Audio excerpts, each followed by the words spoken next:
I have purposefully waited to upload this video because I wanted to soak in the chapter. I wanted to take my time with it rather than just giving a knee-jerk reaction. And to many people's surprise, and probably not so many people's surprises, I actually really enjoyed this ending. Was it perfect? No, absolutely not. No story is, unless you're Vagabond or Hunter x Hunter. But personal biases aside, let's talk about this chapter and what it meant to the story overall and as a standalone chapter. Sometimes you gotta close the door to open a window.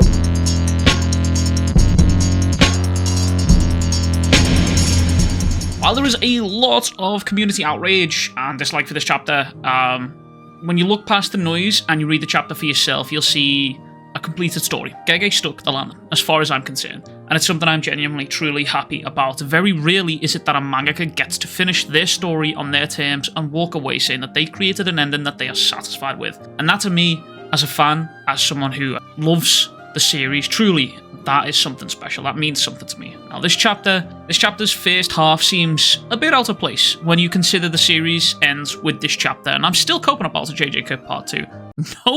No one can convince me otherwise. But that first half, in a nutshell, entails the gang of Yuji, Megumi, and Nobara catching a curse user who'd been harassing this woman here. And for a brief moment, this miniature storyline lets you just forget the series is actually ending, and honestly, it's genuinely a breath of fresh air, considering the non-stop fighting and screaming of fire and death and destruction and trauma and breakneck speed that the story has been hitting the past couple of months to slow it right down. This felt refreshing.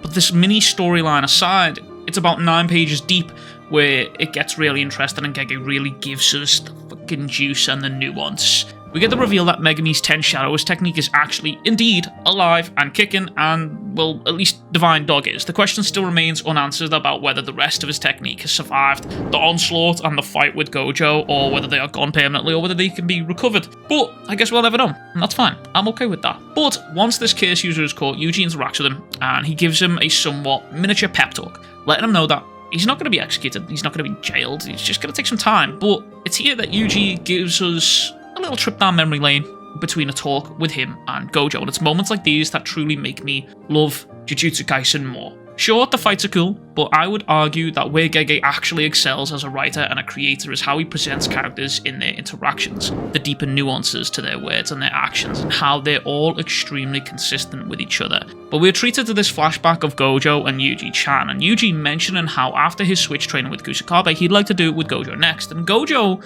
mentions that'd be fine, except haven't we had enough Gojo Satoru? No, I just know there's at least 90% of people who are ready and screaming in pain right now, knowing they'll never see Gojo Satoru again. I'm probably one of them, kind of. Anyways, Gojo mentions how he wants Yuji to be a bit more forward-thinking. And I think one of the reasons I really like this conversation is because, to me personally, I believe Gojo thought he'd lose the fight against Sukuna. He never outright says it, but before he lost, he'd show his students that everything that he can do is possible, not only from a jujutsu standpoint, but also from a mentality standpoint. There was this running theme throughout Sukuna and Gojo's character arc, and it was that strength and the loneliness it brings. And I think the subtext and the nuances that happen in the Shinjuku Showdown for Sukuna and Gojo, and perhaps the whole series, I think it was simply beautiful. But Gojo mentions how there should be at least one among the gang who forgets Gojo and develops strength completely different from Gojo's. To which Yuji replies, none of us could ever forget you. Which is perfectly in character for Yuji at this point in time. Remember, this is a flashback, but I think it's at this point that Yuji's understanding of Gojo's words, when they weren't fully complete, and I'd argue where Yuji finally comes to understand the true meaning of what Gojo is talking about here and his words, is in chapter 265, a pivotal conversation that happens between Yuji and Sukuna, and that chapter was the culmination of their characters and their interactions. This chapter in which Yuji stood with Sukuna and talked to him. Something Sukuna had never really experienced before in the story that we'd seen so far. Someone speaking to him, not as someone seeking something from Sukuna, but almost as an equal. He was trying to show something to Sukuna, and I think this is the strength and the answer that I personally believe Yuji arrived at. Some may hit the, well, weeb, that's actually Yuji using a talk no jutsu, and to that argument, sure, you aren't really far wrong here, but it's deeper than that, and this conversation isn't something that come out of the blue. That domain is an expression of Yuji and who he truly is. From day one, Yuji has tried to talk to everyone he's fought, and he's tried to understand them, and at the very least give them the benefit of the doubt, and perhaps even change where they're going, their trajectory, their path. And ultimately, as Mato said in Shibuya, this is a clash of ideals, and this is a small, brief conversation between Yuji and Gojo, and then Yuji's conversation with Sukuna served to hammer that home kind of fully for me personally. But at the time of their conversation, Yuji didn't seem to understand Gojo's point, with Yuji mentioning how Gojo is acting out of character, even sounding a little bit timid, and Gojo laughs, calling Yuji a kid, and mentions how this is confidence, a confidence that he's never had before, and tells Yuji he's expecting great things from him. Now, as I mentioned a little bit earlier, I believe that this conversation for me confirms Gojo knew he couldn't really win against Sukuna, but it's here where he's decided he's going to use his strength and his mentality to cultivate the next generation, a goal of his and a dream of his at the entire series, basically. And that's ultimately what gave him that confidence, a confidence that he's never had before, because for the first time, even though the situation was dire at this point, everything hinged on this final battle, on possibly Gojo. Gojo knew his students would be strong, and they would be intelligent, and they would be able to continue his dream, and that's why Gojo was filled with confidence, a confidence that he's never had before. And that's just my interpretation of this conversation and the character arc as a whole for these characters. And I think that's one of the beautiful things about Jujutsu Kaisen, is that Gege doesn't really hold your hand. He doesn't hold your hand and say, come on, come with me, come. He doesn't paint answers clearly for you, and he doesn't show you everything as you need to see it. He gives you the pieces to the puzzle, but it's up to you to put them together. And some things in this series are concrete in their explanations, but others, you get left to your own personal interpretation, your own devices of the story, and that to me is beautiful. I genuinely really love that. But anyway, here we cut back to the present day, and Yuji tells the chaos user that they caught that what's most important is that he realised he messed up and he should take some time to reflect and then join them on their next mission, repeating the exact same thing that Gojo said to him: I'm expecting great things from you. And man, I would be lying if I told you I felt nothing when I read that line. I read that line and I sat back in my chair and uttered the words, fuck. And I just let it sink in for a minute, because that line hit hard. It's simple lines like that call back to more meaningful conversations in the series.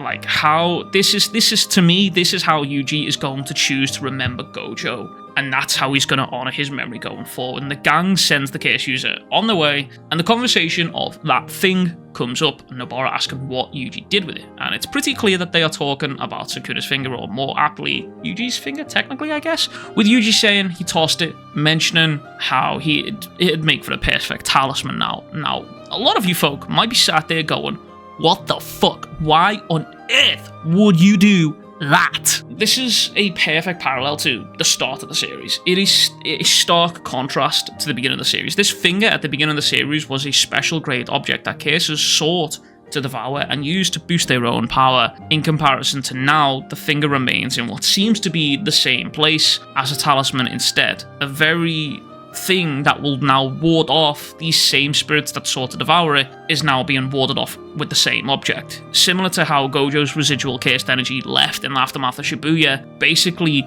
told the cursed spirits, don't fucking come here. This action taken by Yuji goes to show how the fight wasn't for nothing. The cycle of curses was, in fact, broken. This final panel stands in a very, very stark contrast to the first pages of Jujutsu Kaisen to prove that.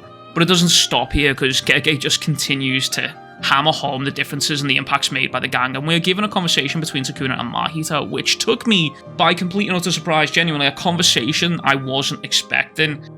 But similarly, just like the conversation between Yuji and Gojo that elevates a previous chapter, so too does this conversation elevate Sukuna's character even further, and even Mahito's character, because Mahito greets Sukuna and remarks, who would have thought I would have seen you here? Funny enough, the two most impactful characters on Yuji's journey meet in this way after both being taken out in the same way, with the Divergent Fist and Black Flash combo seems fitting, especially the Divergent Fist part, because it seems like both Sukuna and Mahito's path and character growth diverge in two separate ways, and I'll get back into that a little bit later. But Sukuna remarks how this is now their third conversation, and even though their interactions between Mahito and Sukuna have been few and far between, I've always mentioned how there's there feels like there was a connection between these two in the story. There was something there that I couldn't quite see between Yuji, Sukuna, and Mahito. There seemed to be a trifecta here going on, and I could never put my finger on it. And it's here and now in the final chapter that Gege finally shone the light upon it. And Mahito mentions how his technique messes with the soul, so consider this a vestige, and welcome Sukuna to the pathway souls walk on their way down the cycle. Now, as I'm sure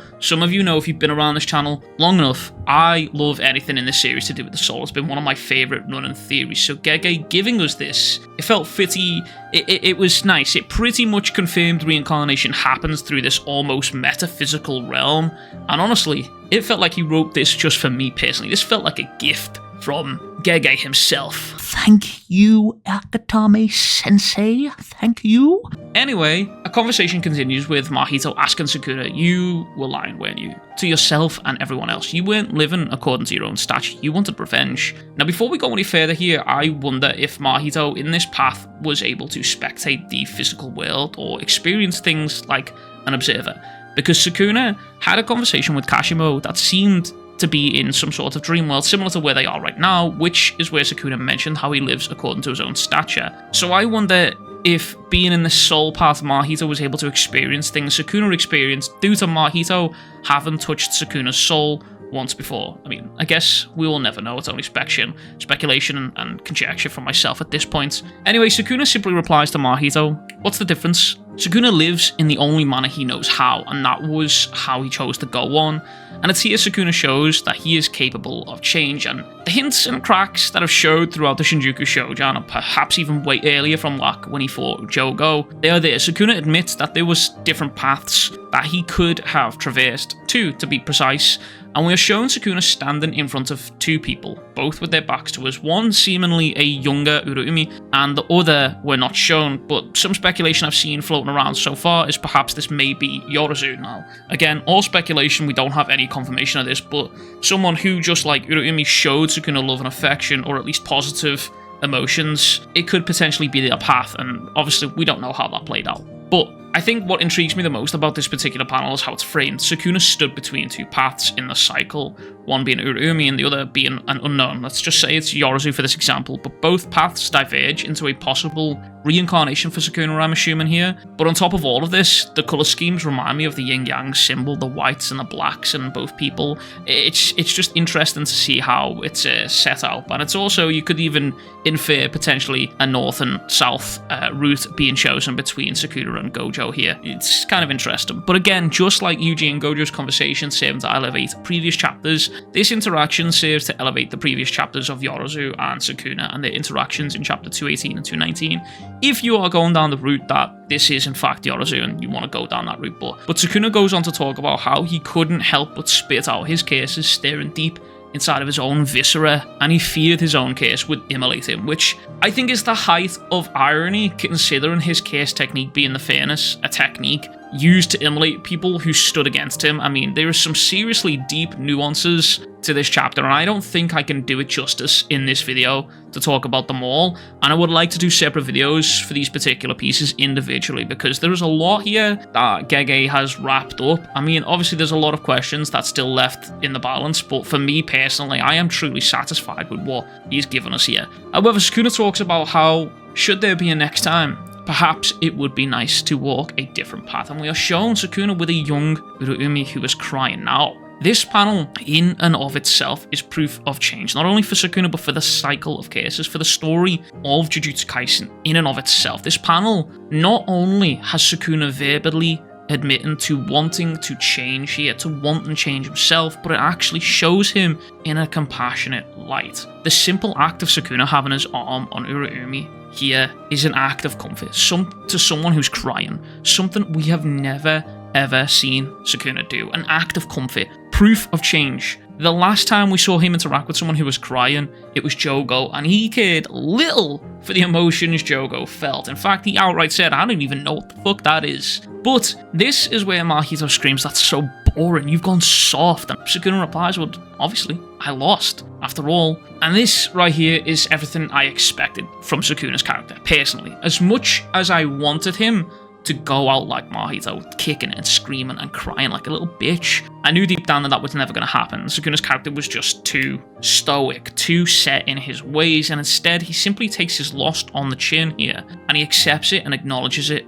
and he acknowledges his defeat with humility, which stands in stark contrast to Mahito, who mentions how he is the one left behind sulking like a child. And again, he's not wrong. You have to remember, Mahito's character was only mere months old. Like, I think it was like 6 months old total, in comparison to Sukuna, who had hundreds of years of age and experience. And this goes back to what I mentioned earlier, how fitting it was that these two characters, who had pivotal roles in not only the story, but also in Yuji's development, who had met their ends by way of the same Divergent Fist Black Flash combo, only for their paths to diverge when it came down to it. And to this end, I stand by my statements. I've said this a couple of times. Given Mahito's actions in this final chapter, I firmly believe that given a chance, he would become the next Sukuna and walk the same path Sukuna did, choosing to spit his curses from his own viscera at anyone who would. It seems fitting. Overall, this chapter genuinely was special to me. In fact, this journey on both YouTube and reading the story have been special to me. The series legitimately changed my life, and I don't mean that lightly. This series gave me the chance to build a community with you guys and quit a day job that I hated at a time in my life where I was dealing with the loss of my mother. For that, I say thank you.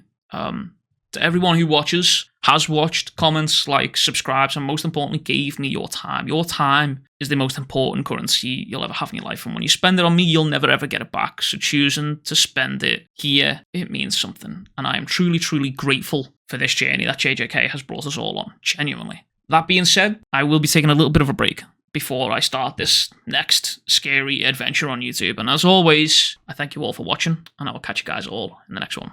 Much fucking love. Big fucking kisses. Peace.